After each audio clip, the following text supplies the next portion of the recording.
Monsieur le Président Philippe Rigaud. Alors, avant de nous présenter donc l'association des amis, présentez-vous en quelques mots. Voilà, donc j'étais professionnellement cadre de santé et j'ai rencontré un jour un formateur de l'INFA qui m'a donc séduit, qui a séduit par la pédagogie, qui m'a séduit par rapport à la pédagogie qui était mise en place ici, qui est une pédagogie de l'action auquel je contribuais tout à fait dans mes idées. Voilà, et ça m'a décidé à continuer ma carrière à l'INFA, où j'ai été formateur.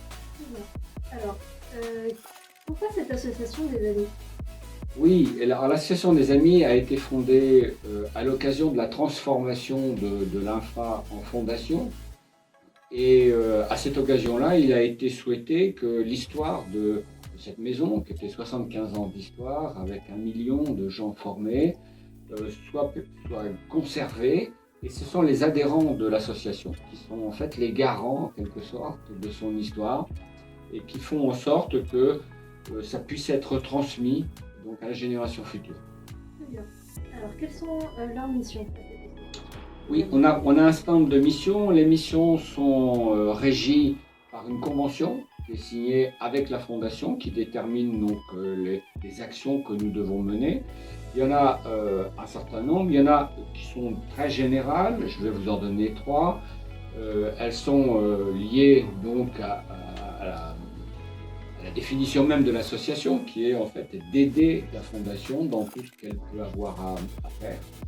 Alors ces missions nous amènent donc à être des relais de communication avec les pouvoirs publics, les entreprises, etc., faciliter à partir de nos carnets d'adresses, de nos expériences professionnelles.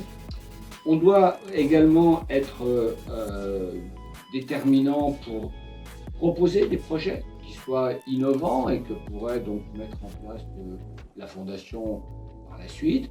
Et puis on a aussi une action sur le rayonnement. On doit participer aux événements qui sont liés à développer donc la réputation, l'image de la Fondation.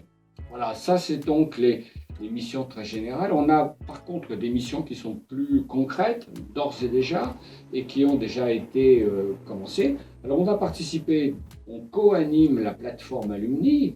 Le deuxième, concrètement, c'est d'intervenir dans les groupes de jeunes apprentis ou de jeunes stagiaires pour leur apporter ce qui peut leur manquer en termes de posture professionnelle. C'est-à-dire, comment fait-on une carrière? Comment construit-on une carrière? Quelles sont les rencontres clés? Quelles sont les décisions qu'on a à prendre? C'est quelquefois ce qui peut leur manquer à eux qui sont jeunes et évidemment inexpérimentés.